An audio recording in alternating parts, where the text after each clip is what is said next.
I don't see anymore in the bakeries? Poppy seeds on bread. Yeah. It's all sesame seeds. Where's the poppy seeds gone? Where are the poppy seeds? Where are People the poppy getting high on it on the opium. Actually, speaking of that, I love them. How much poppy seeds do you eat to get high? Wax on, wax off. Cigarettes. Excellent.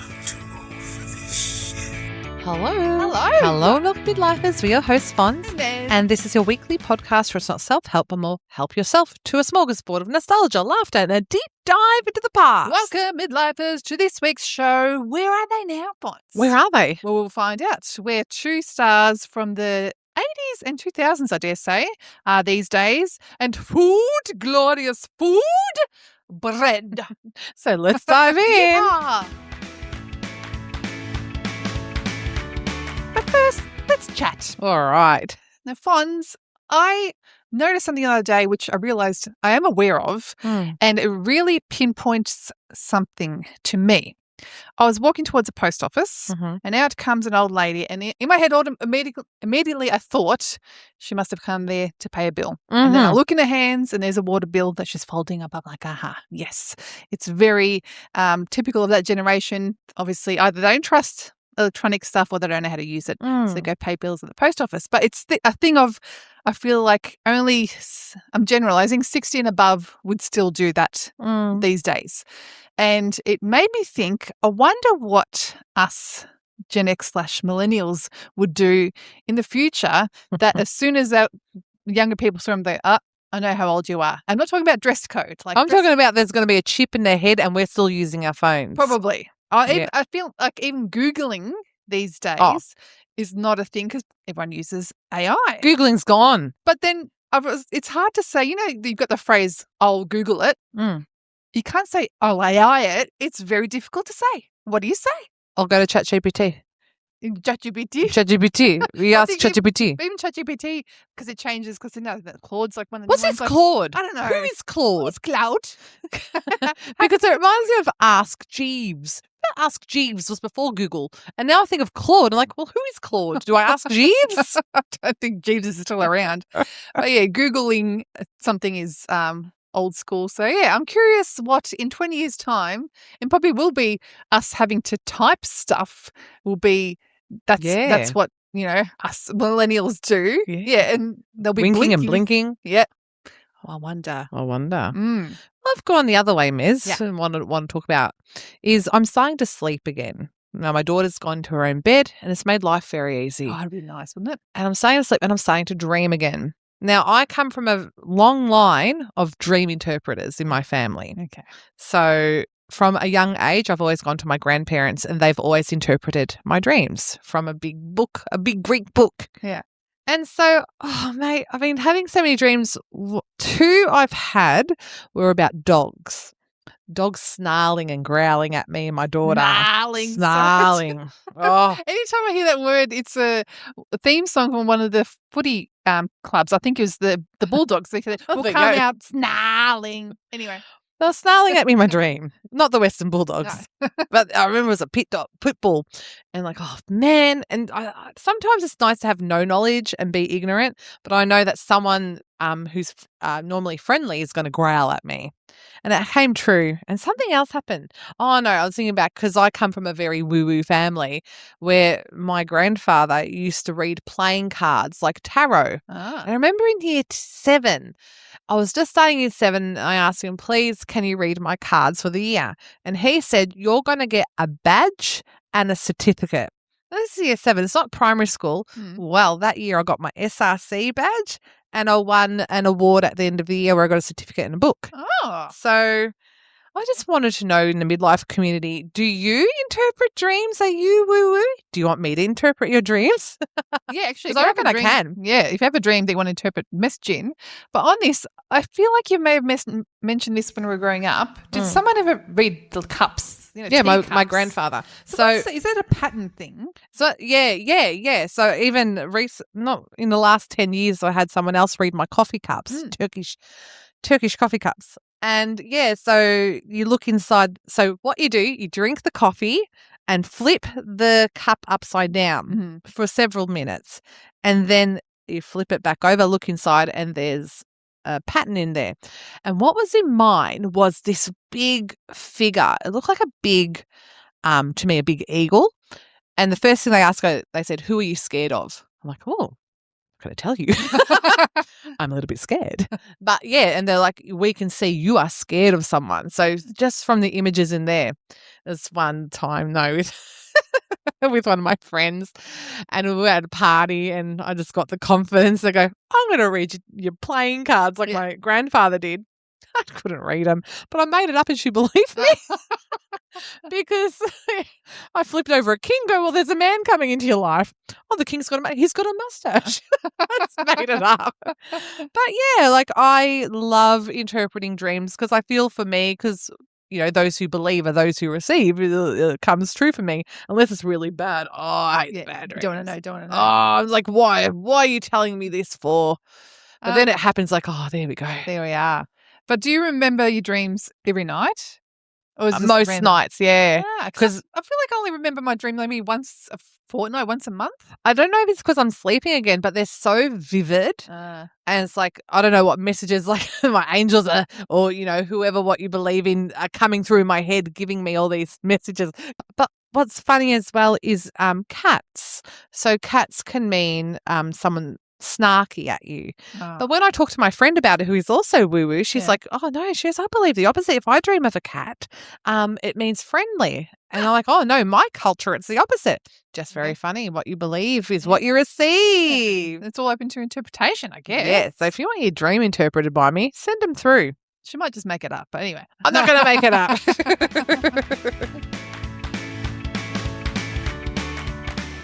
Where are they now? Are they now? Where are they now? Work in progress for that one.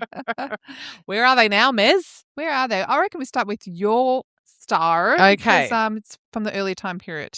Okay, so I am going to explain where is she now. Tina Yothers. So her real name is Christina Louise Yothers, and she played the youngest sister, Jennifer Keaton, in Family Ties. Did you love Family Ties? I did love Family Ties.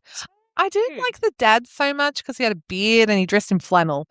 This is how. I feel like the flannel made him more relatable. I don't know. He had that jacket with the leather arm patches. What is with that? It's a symbol of a teacher. I feel like it is a teacher thing. I've never known anyone who actually owns a jacket with leather patches. Do you remember in The Simpsons, Homer Simpson put tweed patches on a leather jacket? I believe her greatest change from going from child star to adult was being in a punk rock band. And so she dyed her hair black and her band was named Jaded, and she can sing. Oh, really? Yeah. And to me, she sounded like Gwen Stefani from the No Doubt days. So why do you make me want you? Why don't you set me free? That was going fine till you came into my life. Everything was going good and going the way that it should. Everything was going fine till you came into my life. Also, I want to note her final acting appearance was in Married with Children. But then she was also in reality shows like Celebrity Fit Club, Celebrity Wife Swap, What Not to Wear. She was in the musical in 2004 called Lovelace the Musical about the porn star Linda Lovelace from Debbie Does Dallas. She was also in the Nickelodeon's Family Double Dare game show. Wow. What has she not been in? Her net worth, Miss, right now, $2 million. Really? Yep. And she has stepped away from the limelight to focus on her family. She has actually moved from Hollywood, moved away to prioritize her family. Oh, good stuff. But I feel like with the reality shows, especially probably in the 2010 sort of era when really celebrity reality shows came big. Yeah, if you're not getting regular gigs, it's easy money. Yeah. So I just want to mention as well, in 2023, she was photographed with Michael J. Fox at his charity gala to raise money for a cure for Parkinson's. Oh, that's nice. So they've still got that connection after all those years since Family Ties. I reckon you would, especially as a young child. Because do you know how old she was when she did Family Ties? I do not know. I do know now she's 52. I can't do the maths. 52 years young. But, let's say she was 10, 11, thereabouts, that if you obviously Michael J. Fox would have played her older brother. Alex. Yeah, and you would have to have that sort of familial, almost like connection with these people if you were so young at the time of recording. And like, hopefully her experience was good because, you could go any which way. But yeah, because that's actually, I saw an interview with Jamie Lee Curtis and she says she keeps in touch with many of her colleagues that were young stars at the time of recording because it's like she was like their mother figure. So she really takes that responsibility on in real life. And I think on set they develop such a bond because they're together, 12 hours a day? And, you eat together, you do your lines together, you do everything together over, a 5 to 10 year period. What's the theme song for that? Do you remember? Sha-na-na-na. Yeah, I remember Sha-na-na-na. Always been together for a million years. And I guess we'll be together for a million more. It's like I started breathing on the night we kissed. Ooh. And I can't remember what I ever did before. What do we do, baby, without us? And let's go. Sha-na-na-na. We apologise for the worst off-key singing we've done to date. I need a harmonica to do the key. Go. All right, Mez, what about you? Where is who, what now? Where art thou now, Seth Green? Come on down. Seth Green. Oh. And the reason this came to mind because our recent Buffy episode, which if you haven't watched, please do because it's fantastic, even if we do say so ourselves. But I mentioned Seth Green, and while talking about it, oh, yes. I feel like there was a period in the late 90s, early 2000s where he wasn't like a main character. He often played a side character, but he was very notable, probably because he's a redhead. You didn't have many redhead actors on screen. He was a good-looking redhead. Yeah, and he had this really cool, anti-cool, you know what I mean? Punk. Yeah, like the punk grunge rock. Yeah. Energy about him. So he really stood out. So he's actually started acting around 10 years old. So he's been in, Hollywood for a long time. But he played Oz in Buffy from 97 to 2000 and also 97 to 2002, around the same period, he played Scott, Dr. Evil's son in Austin Powers. Yes, no, Scott. So you saw him there. And also from 1999 to present day, he's the voice actor of the Chris Griffin from The Family Guy. Yes. I can't do the voice. It's pretty good. Oh, thank you. It's something. So he's still doing that, and he's actually got into a lot of voiceover work. But I was wondering, I don't know why this movie stands out to me. I remember it, and I actually even watch it whenever it comes on TV. Do you remember Enemy of the State with Gene Hackman and Will Smith at all? Vaguely. Well, because it's sort of about the whole surveillance, and he plays a computer programmer in it. So he's in the van, doing this stuff. And also around the same time as in The Italian Job, also playing a computer programmer. Really? So it's got that offbeat kind of thing about him. Yeah, he really does. And I don't know, I often enjoyed it because he brought a bit of his own flair. Was he in Clueless? No. By Murray? No. No, it's the other guy. He looks like, that's right. Yeah, with the hair. Scott Meyer? No. I don't know his name. That guy. That guy, I know who you're talking about. So he's on screen for a lot of these movies and TV shows for that period, and it seemed like he just disappeared, but he's done a lot of voice acting. So apart from Chris Griffin, which he still does, he does Howard the Duck in Marvel movies, Guardians of the Galaxy movies, and from also some games and what have you. But the big one is he wrote, directed, produced, and voiceovers. Currently, still, I think it's from 2005 today, the adult animated comedy series Robot Chicken. We used to watch Robot Chicken. Oh, because it's interesting. I'd heard about it, but I've never actually seen it at all. Watched a bit because still love Seth Green, and I watched it. My husband and I used to watch it together because of him. It's like watching Bluey because of the lead singer from Custard. Okay, yeah. And I watched Seth Green, and can't remember Robot Chicken for the life of me though. Well, it's like sketch comedy, but in stop animation style, and it's not my style because I tried watching it last night, and one of the skits was the Ninja Turtles doing a promotion about how to stop straws in the ocean. Like, it's very bizarre. And I think it's got its own little niche. Yeah. But it's won him 3 Emmy Awards. Oh, my God. Yeah, and it's very successful. So even though it sort of is in the not like hugely known, obviously by the crowd that it is known by, it's very successful. Obviously, it's very successful. It's still being running these days. But interesting about him, because I said he was a child star. In 2022, he accused Bill Murray of dropping him in a garbage bin backstage at SNL, because apparently Bill Murray got annoyed at him because he was sitting on the arm of an armchair, and he asked Seth Green to get off, and Seth wouldn't. He was 9 years old at the time, and Bill Murray picked him up and threw him in the bin. Oh, Bill Murray, Yes. pull your head in. But I feel like Bill Murray would be a cranky arsehole. He just seems Like a bit of a Chevy Chasers? yes. Bill You know that thing Murray. with comedians where they're funny, but they can be kind of dark Cranky, and yeah. bit of cranky man energy. Oh. So there you go. So Oh. Seth Green, even though you may not see him on the screens, you Mm. probably have heard him many times and not even realize it's him. He's 55 now. He's really still 55. Yes. Seth Green.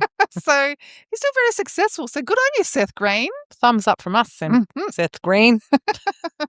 So that's Where Are They Now? But if you have any stars from the 80s, 90s, 2000s that you loved and just actually are curious about where are they now, send them in. We'll do the research for you.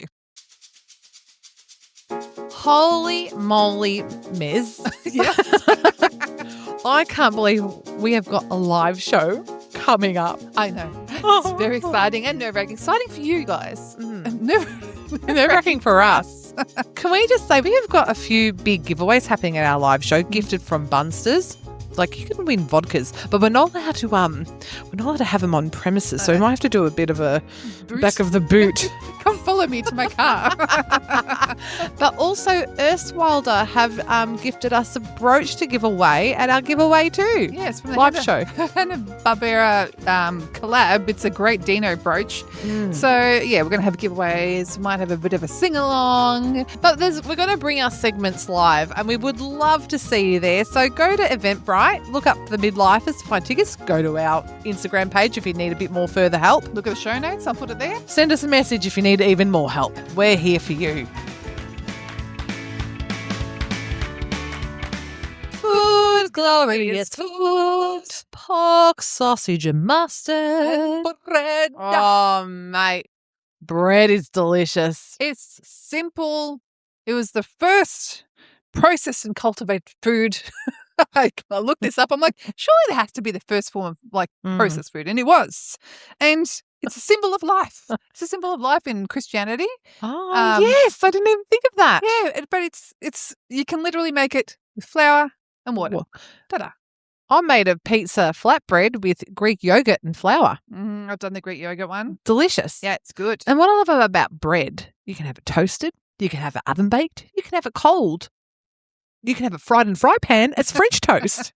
You forgot about the French. Love French toast. Can I just start with sliced bread? Okay. Yep. Okay. Because there are just some things that work the best with sliced bread. I'm going to say fairy bread, Mm-hmm. sausage in a bread, like the Bunnings The sausage. Bunnings, yes. Oh, with some onion and tomato sauce. Yep. A chip sandwich. You know, a Sandboy chip sandwich or a twisty sandwich. I'm I've never drooling. done that. I've never done I did that as a kid. Or I used to just chuck a couple of chips in my sandwich in my lunchbox. Yeah. And also, my mum used to make this for us, a googie egg sandwich, which is a soft-boiled egg sandwich. And we used to devour them as kids. And it could only be done in your sliced Wonder White. Sliced white bread. Yes. Yeah. Because my son loves for school Vegemite and cheese. Oh, Vegemite and cheese sandwich. Done. Simple.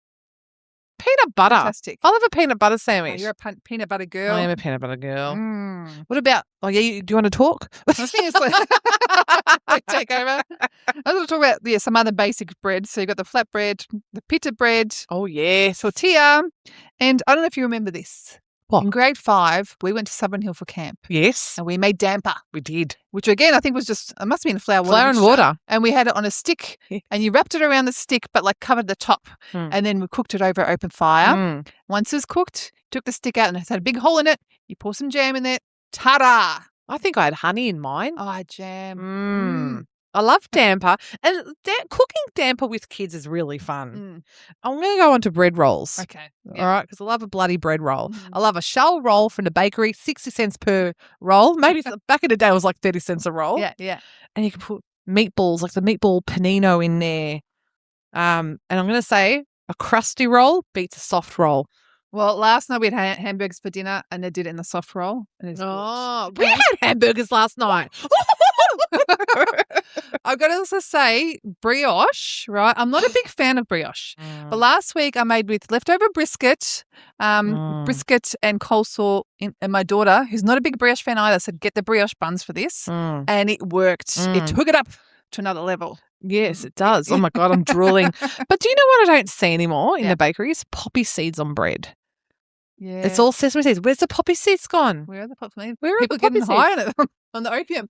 Actually, speaking of that, I love the How much poppy seeds do you eat to get high? I like the ones they have. I think at Coles. They're I don't know, sort of in diamond shape, and they have pumpkin seeds and sunflower seeds. Those few pumpkin seeds make all the difference. It's about elevating your dish, Miss. And the baker at Coles elevates. Now, I must say, What? with the ciabatta roll. I love a ciabatta roll. You can only have it on the first day. Otherwise, you're breaking your jaw trying to chew that thing. like a dog tearing at it. The next day, I feel like you have to utilize it some other way. Do you know what you do? Spray a bit of water on it, chuck it in the oven. Yeah? And it comes back to life. It does it? Yep. Okay. I'm going to go on to that from it. What do you just talk about? Ciabatta. Rolls, ciabatta. Miz, garlic bread. Yes. The best. Garlic bread. We talked about this in last year's roasts section. Oh. We realised we both love garlic bread. It's how, like, we talk about how simple bread is. Yeah. Garlic bread is just adding butter and some garlic. And a herb, And a bit of parsley. I sometimes don't have herbs. I just do that. My kids don't eat herbs. They said green. Like, what's that? I'm like, I hate when you eat it and then you have that bit of parsley in your teeth and then no one tells you and it looks like you're missing a tooth. would you say that herb bread is the ugly little stepsister of garlic bread? I know Jamie Oliver used to go on about making this herb bread. I'm like, and I've tried. It's not the same. Garlic bread. It's not the same. Yes, garlic bread is king. Yes. And you can also elevate your garlic bread by adding a bit of cheese in there when you bake it. Can, but I feel like unnecessary. You know, if you're feeling a bit fancy and you're... Yeah, it depends on what you're serving it with. Yeah. Minestrone soup, I reckon that goes really well. Oh, okay. I'm getting hungry now. Jeez, man. We do this every episode. Once mentioned last night, I've got to say, because we're researching bread, and she sends me a picture of a local bakery. She goes, no, we're not losing weight. We do this glorious food segments, and then we're like we'll be eating bread for the We're next going to be 2 eating weeks. bread. Come along this journey with us. Can we talk about fruit bread? Fruit bread? Oh, Okay. I used like to sultana work. bread. Yeah, Raisin but I'm going to level up on this. Okay. So my parents used to own a deli back in the 80s. And they used to bring home this fruit loaf. I used to bloody hate it. It had these big chunks of apricot and dates and sultanas. It was really artisan and artisan. Only the word you can put to bread. Artisan and rustic. Anyway, it was a really artisanal bread. But you know what? What I would do for a slice of that bread toasted with some butter and that big chunk of apricot, I'm drooling. Yeah. I'd rather just eat the dried apricots because I have an affinity for dried apricots. But they're juicy in it, Miz. Yeah. And I think the toaster makes them juicy. I love just what we call sultana bread, raisin bread. Oh, raisin bread. But yeah. I can't do the normal slices. I must get the cafe slices, the thick one. The small one doesn't cut it anymore. When I was a kid, we used to love having that raisin toast. Yes. But they didn't have the cafe style. They didn't have the cafe style then. But what was it about? Because we used to love it, whereas now it's like, no, this is have they downgraded it, the recipe since then, or have we evolved? I think we're evolved. Because I feel like artisanal? when I eat the normal sliced one, it doesn't do it for me anymore, and it dries. I don't know why. What is it about the sultanas? Maybe it sucks the moisture out of it, but it gets dry so quickly. Doesn't suck enough moisture to turn it back into a grape, though. No. What else we got? All right, can I just go on about something quickly? Sourdough. Yes. Now, this wasn't a thing, again, growing up. And I think really during lockdown, everyone going on about the sourdough starters kickstarted this whole sourdough movement. And my daughter loves the sourdough. And she's currently at home growing her own sourdough starter. Is that called the mother? I don't know. but I don't want to look at it. Oh, Like, because I've heard that once it's ready, Yeah. it's like it moves. it's alive. Yeah, and I've said I call it her bugs. It goes, "Are your bugs ready?" She goes, "They're not bugs." And I go, "It's going to be moving." So I don't know, I'm freaking out about it, but it's just It's not Frankenstein where you go, it's alive, it's alive. I'm like, do whatever. I'm not touching it. It's all yours. So I'll let you know how this sourdough goes. I don't know. You know, I have to say, a light rye sourdough trumps a white sourdough. Yeah, I've had rye of all sorts, but not the rye sourdough per se. Delicious. Okay. It goes really nicely with honey. Do you like the ones where they add like sun-dried tomatoes or olives and feta? We used to get an olive bread back in the deli days again in my family. Mm. I find the olive, it's all right. I can do without Yes. because it doesn't really give that full olive journey. Yeah, and it's a bit of a weird aftertaste. Like the aftertaste Yeah, I get what you're saying. lingers, Yeah. you know? I do enjoy the saltiness, but I think I'd rather go plain than an olive bread. Yeah. I'm just thinking whoever's just joining into this episode thinking, who is midlifers? I was talking about friggin' Can I talk olives about and stuff. something else? Yeah. Okay. Asian bread. Mhm. All right. I love a pineapple bun you have in Hong Kong, and they slice it open, it's warm, Yeah. and they put butter, but the thickness of cheese into it. Oh, it's phenomenal. What's it called? Pineapple. It's got pineapple. Because it's got pineapple in it. Okay. But I think it's just like a pineapple glaze on the top. Oh. And in Japan, they have this milky bread, and they have the most amazing sandwiches with this soft, milky bread. I've seen them like on TikTok and stuff, them cutting it and making it, and like it looks like cloud. Looks Oh, like it's a cloud. beautiful. You can go Yeah. to Bread Top and pick up a milk bread. Yeah. But even my son loves a sausage bun. So it's already the bun made with a sausage shoved in it. Oh, I see that, and I'm My wondering, son loves them. but how? how's the cold. Yeah, how can the sausage remain? Is it that probably sausages that are artificial that it can remain just sitting I there? would not say artificial. I'd say well preserved mess. Well, I think going to another continent. I don't know if it began in France, but the baguette. Think of a baguette and the long crustiness, and I feel like again, if you are able to get that fresh and like it's still a bit steamy, open it up, put some butter in there. That's it. Ham. Bit of ham. Bit of ham. I'll put a little bit of camembert or brie in there as well. Yeah. A little bit of jammy stuff. Oh, mate. And eat that in front of the Eiffel Tower. You're on a journey. Are you a fan of the cob? The cob loaf? I used to make a cob loaf dip. Okay. And I was well known and requested to make this. My mum used to ask for me to make it. Yeah. Probably because she couldn't be bothered. But yeah, beautiful. The only thing is now it's so funny because it's a communal dish. Yeah. And you need to rip the cob to get into the dip. You're like, oh, there's a lot of fingers. That's a lot of That's a lot of different hands in one dip. And I'm not going to blame my germaphobe self for this. All right. I'm going to blame Seinfeld for double dip. Don't double dip. chip. Like Yeah. that went into a lot of our psyches. Yes, yeah. Don't double dip your cob. And just quickly, we mentioned this as you got a bit tipsy when you talk about the Vienna and having the hole in the Vienna. And again, we must point out how annoying that is, especially because, like, you know, the loaves are like $5-6. And if you're cutting into it, or even if it's sliced and half of it is a hole, you can't do anything with it. That's bullshit. It is bullshit. Bullshit. Yeah. Anyway, just thought we'd bring back the bullshit Vienna slices. What about Turkish bread? Fluffy. It's got the black sesame seeds and the white sesame seed. Yeah. And Have it's you ever great. had the Lebanese bread? Well, the pita bread, the Yeah. Lebanese pita bread. It's like, it's not. It's in the orange packet, the cobs. No, it's like a thicker one. It's like a pita bread, but it's a tiny bit thicker. Miss, you've bamboozled me because I have worked Yeah. with a lot of Lebanese So people. it's about this big. That's like Afghan bread. Oh, the Afghan bread. Ah, Oh, yes. my mum puts pizza toppings on that. Oh my god! Whenever I have a barbecue, if I have availability to Afghan bread, yeah, I'll sort of break it up into pieces and just put a bit of oil and put it on the grill. So you've got that char on it. Bit of salt. Salt. That's it. Beautiful. The best. Yeah. The best. Yeah. Now, I want to also, speaking of Lebanese bread, you got the Lebanese pita bread, you got the Greek pita bread, which is a bit thicker as well.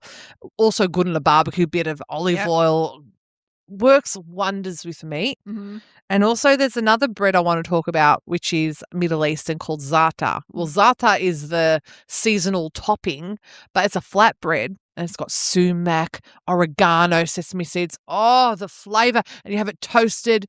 Oh. You're serving it to me, actually. It's very Have I nice. served you za'atar? Yeah. No, yeah, I miss close, za'atar. yeah. I might get some after this. What about focaccias? Focaccia. Have you ever made a focaccia? Never, my sister-in-law makes a focaccia. Because I see them online and it looks Delicious. especially when they poke. Talk about fingers. When you really got to poke your hands in there to get those little. Oh, it's a real sensory experience. It is. It's like Play-Doh for adults. But it's also people do the artwork on it with the vegetables. Yeah.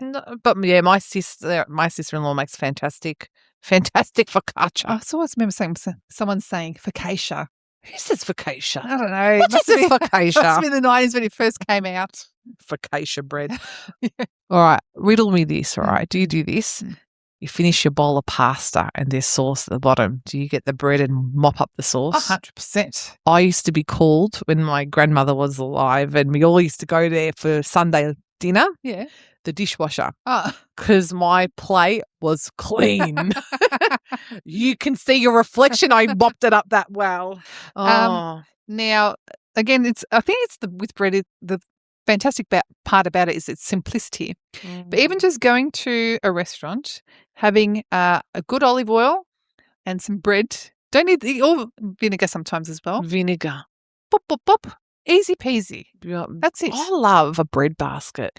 I do too, but I feel like the only thing with bread, my stomach has changed since the 40s and I can't tolerate too much. And especially if you're, when you're really hungry and they bring out the bread basket, think, and you load up on it. And then by the time meal comes, there's no more room left. This is a bit bloated. Oh. Yeah, but I would never say no. Bread and butter from that bread basket. When they come around, and then, sometimes you get a liking to the waiter and they come around and go, do you want another one? Like, yeah, come on, put it on. Same as at weddings though. Like, again, you're just waiting for everything and you're in a fancy thing. I'm thinking, into that bread. Delicious. Yeah. But I want to talk about pumpernickel. Have you had pumpernickel bread? Pumpernickel. Yeah, pumpernickel. It's pumpernickel. It's pumpernickel. Pumpernickel. It's pumpernickel. It's pumpernickel, Mez. I say it's pumpernickel. Wait. Hey, Google, how do you say pumpernickel bread? Sorry, I don't ask. Of course you don't. You're a fucking idiot. She doesn't understand pumpernickel. Anyway, we'll find. Is it Hey, Google, is it pumpernickel or pumpkinnickel? According to Wikipedia, pumpernickel is atypically dense. You can make pumpernickel. Pumpernickel. Thank you. I've even written as pumpkinnickel. It's cute. Pumpernickel. Pumpernickel bread. I remember it as it's like a really dark, dense German bread. I feel like I've tried it somewhere. I wouldn't have no idea where, but I feel like I've tried it and it was my thing. My husband loves pumpernickel bread. Really? Yes. Where do you get it from? Like a fancy Anywhere. bakery? No, you get it from Coles. You just have to have a look for it, I reckon. Okay. Yeah, pumpernickel. Yes. Oh. Well done, once. I'm learning German. Well, all right, I want to wrap it up with this, Miz. All right. Do you consider crumpets bread or pastry? I wouldn't consider bread. What about English muffin? Yes. Bagel. How did we forget a double-boiled baked bagel? What's double boiled? A bagel's actually double-boiled before they bake them. Ah, Yeah. I didn't know that. Well, Yeah. my kids have only just found out about bagels. Mm. So I've introduced them with a bit of cream cheese. It's an after-school snack. Good one. Yeah, but I like. But English muffins, I don't consider them. I don't know. I just don't consider them Bread? Yeah. English muffin? Sorry, Crumpets. Yeah, Is it because they're holy? I think so. They're like a scone kind of.